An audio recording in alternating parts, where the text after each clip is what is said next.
Hello my dear students, good morning. Welcome back to online classes of Royal International School. This is our SST video history portion for class 8th, and in this video we are going to continue second chapter from Tier 2 Tier 3. काफ़ी दिन हो चुके इस chapter को continue होते हुए भी, and today's our topic is Lord Dalhousie, page number 21. Page number 21 पर लॉर्ड डलहौजी जो कि हमारा टॉपिक है, हम उसे स्टार्ट करने वाले हैं. लॉर्ड डलहौजी जो कि वाइसरॉय रह चुके थे ऑफ इंडिया के गवर्नर जनरल रह चुके थे, वाइसरॉय नहीं गवर्नर जनरल, फ्रॉम 1848 से 1856 तक ये इंडिया के गवर्नर जनरल थे.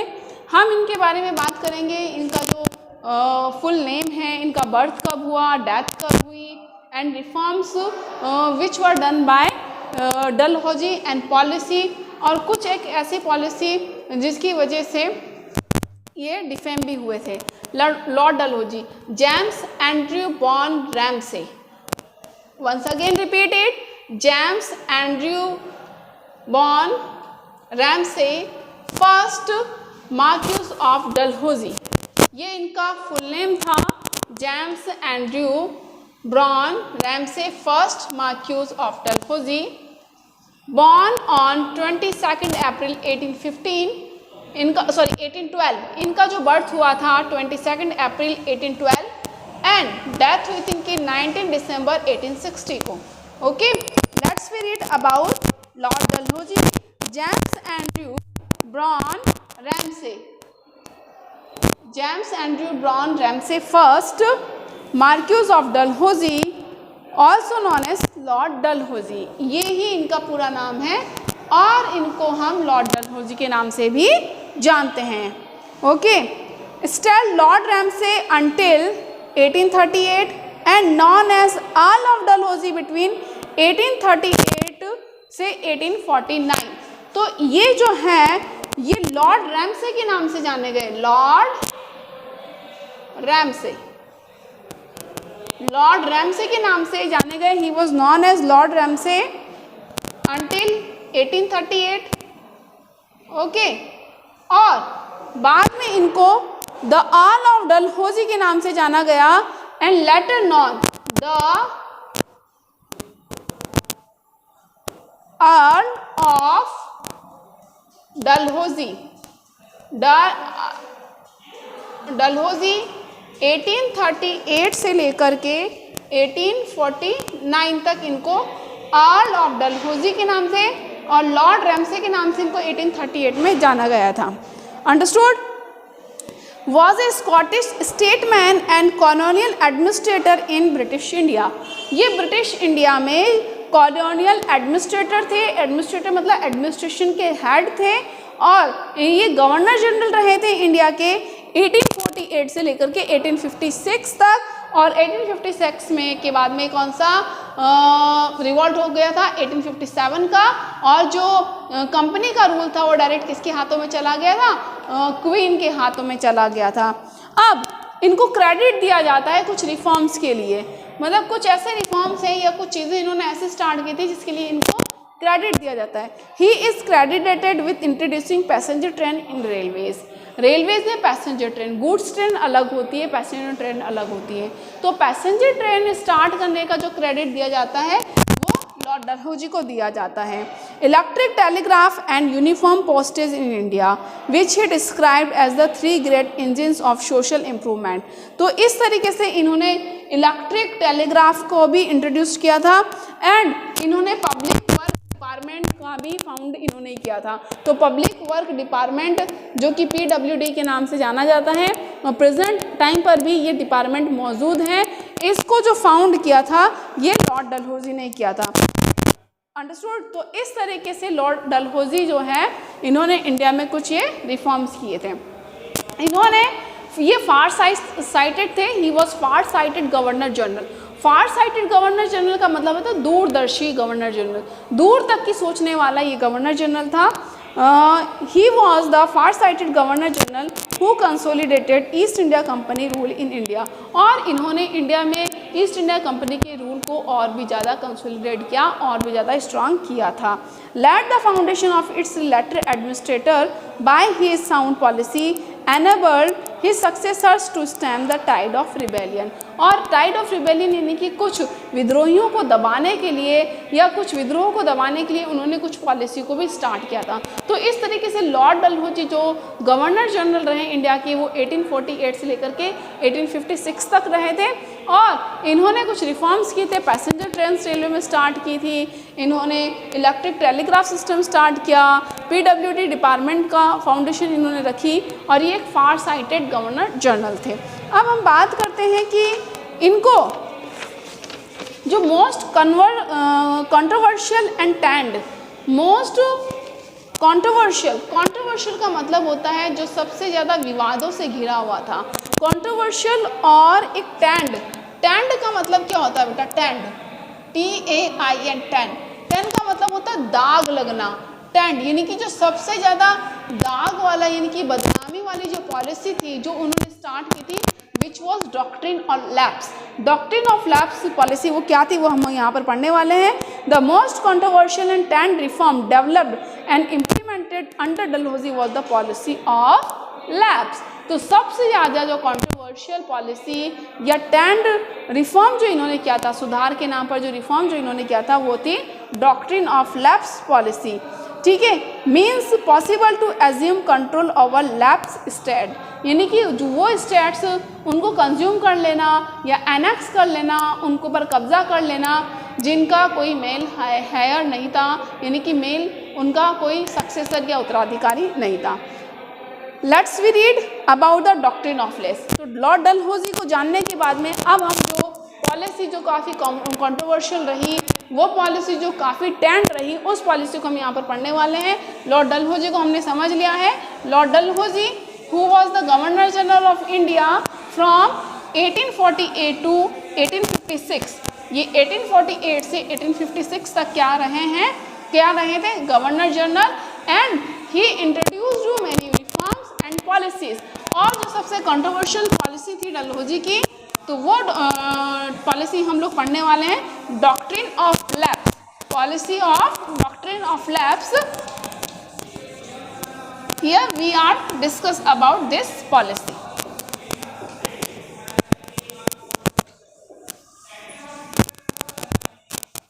तो कौन सी कंट्रोवर्शियल पॉलिसी की हम बात कर रहे हैं? डॉक्ट्रिन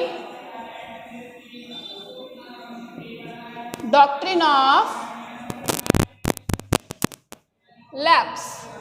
डॉक्ट्रिन ऑफ लैप्स क्या था बेटा? डॉक्ट्रिन ऑफ लैप्स का मतलब होता है विलय, घटन, विलय करना, यानी कि मिला लेना। डॉक्ट्रिन यानी कि सिद्धांत, विलय का सिद्धांत इन्होंने स्टार्ट किया था।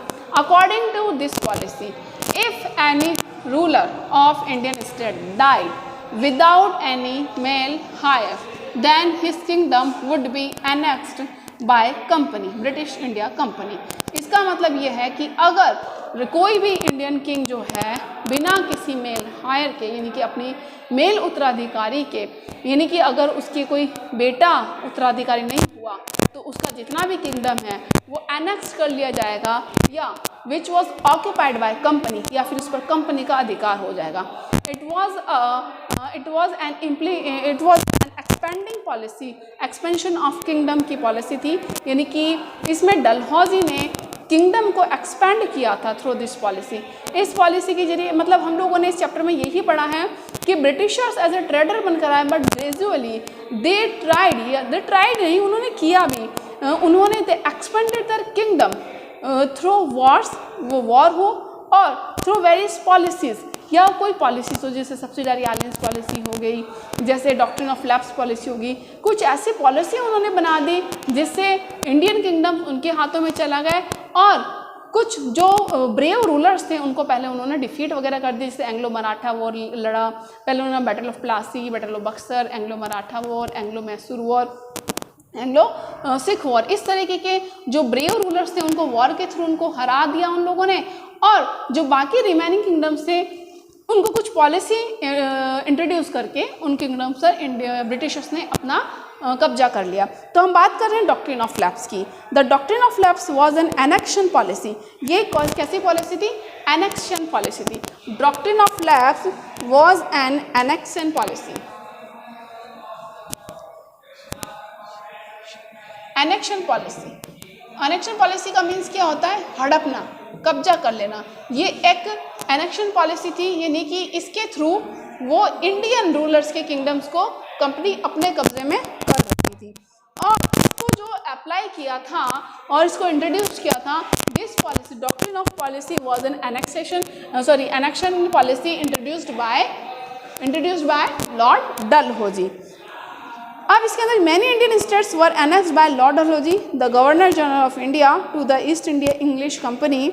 According to doctrine of lapse, any Indian princely state, कि कोई भी इंडियन प्रिंसली स्टेट रहा है, कोई भी इंडियन प्रिंसली स्टेट रहा है, तो अगर वो मर जाएगा, तो इफ़ ही डाइड, अगर वो मर जाता है विदाउट अ मेल हायर, यानी कि अगर किसी अपने मेल उत्तराधिकारी के बिना, तो उसका जो एरिया है, उसकी जो टेरिटरी है, उसका जो रीजन है, किंगडम है, वॉज एनेक्स्ड बाय कंपनी, उस पर किसका? कंपनी का कब्जा हो जाएगा। तो यहाँ पर क्लियर लिखा है, according to the doctrine any Indian princely state under the suzerainty of the British India company, ठीक है, as a vassal state under the British subsidiary system, और वो वेसल यानी कि वो उसका गुलाम बन जाएगा, अब वो उसके अंडर में आ जाएगा। It would have it's princely states एबोलिश्ड, और इसका जो प्रिंसली स्टेटस है, यानी कि उस राजा का या उस रूलर का अधिकार वहाँ से एबोलिश हो जाएगा, ख़त्म हो जाएगा। तो मैनिफेस्टली इनकॉम्पिटेंट और died without a male heir, अगर वो बिना, यानी कि अगर उसका उत्तराधिकारी कोई मेल हायर नहीं हुआ, कोई उसका पुत्र उत्तराधिकारी नहीं हुआ, देन उसका किंगडम लैप्स हो जाएगा, विलय हो जाएगा in company territory, company kingdom. The latter supplanted the long established right of Indian sovereign without an heir to choose a successor। तो और इसके अंदर क्या कहा गया कि उनको अपना सक्सेसर चूज करने का भी अधिकार नहीं था कि वो अडॉप्ट वगैरह कर ले। The policy is most commonly associate with Lord Dalhousie. ये जो पॉलिसी है, ये किससे जुड़ी हुई है? इसको इंट्रोड्यूस करने वाला कौन था? लॉर्ड डलहौजी था, who was the governor general of East India Company in between 1848 to 1856। तो ये जो डॉक्ट्रिन ऑफ लैप्स पॉलिसी जो स्टार्ट की थी लॉर्ड डलहौजी ने की थी, who was the governor general of India, जो कि इंडिया का गवर्नर जनरल थे 1848 से लेकर के 1856 तक। नाउ अब हम बात करेंगे कि कौन कौन से ऐसे प्रिंसली स्टेट्स थे जो कि एनेक्स कर लिए गए थे, which were annexed by the company without male heir, जो कि in the absence of male heir, कि जिसके स्टेट्स के, जिन प्रिंसली स्टेट्स के मेल हायर नहीं थे, वो कौन कौन से स्टेट्स थे जिनको कंपनी ने एनेक्स कर लिया था। तो सबसे पहले था सतारा। फर्स्ट स्टेट कौन सा था बेटा? सतारा। सतारा था, वो 1849 के अंदर उसको क्या कर लिया था? एनेक्स कर लिया था। तो यहाँ पर हम लोगों ने लिखा है कि सतारा, जैतपुर, सलमपुर, उदयपुर, नागपुर, ये सारे ऐसे स्टेट्स हैं जिनको कंपनी ने एनेक्स कर लिया था। It was the articulated by the Court of Direct of East India Company, and several smaller states were already annexed under this doctrine before Dalhousie took over the post of Governor General. Dalhousie used the policy most vigorously. Dalhousie ने इस policy को बहुत ज़्यादा vigorously use किया। Vigorously का मतलब है कि विस्तार से, बड़े पैमाने पर इस पॉलिसी को अप्लाई किया, and extensively, and so it is generally associated with him. इसी वजह से ये जो पॉलिसी उसी के साथ जोड़ी जाती हैं। तो यहाँ पर क्वेश्चन ये उठता है, the policy is most commonly associated with Lord Dalhousie. Doctrine of lapse वाली पॉलिसी को लॉर्ड डलहौजी के साथ ही क्यों जोड़ा जाता है? आंसर हमें यहाँ पर मिला है कि states were already annexed under this doctrine.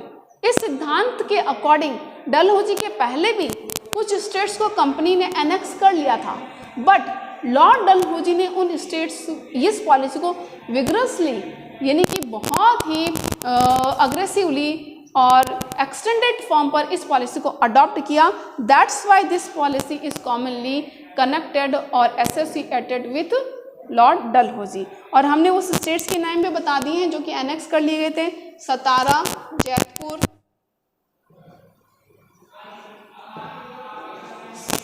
Jhansi, Nagpur, ये सब स्टेट्स हैं जिनको एनेक्स कर लिया था under this policy doctrine of lapse में। तो princely states annexed under the doctrine, इसकी लिस्ट पूरी दी हुई है हमारे पेज नंबर 23 पर और उनके ईयर्स भी मिले हैं।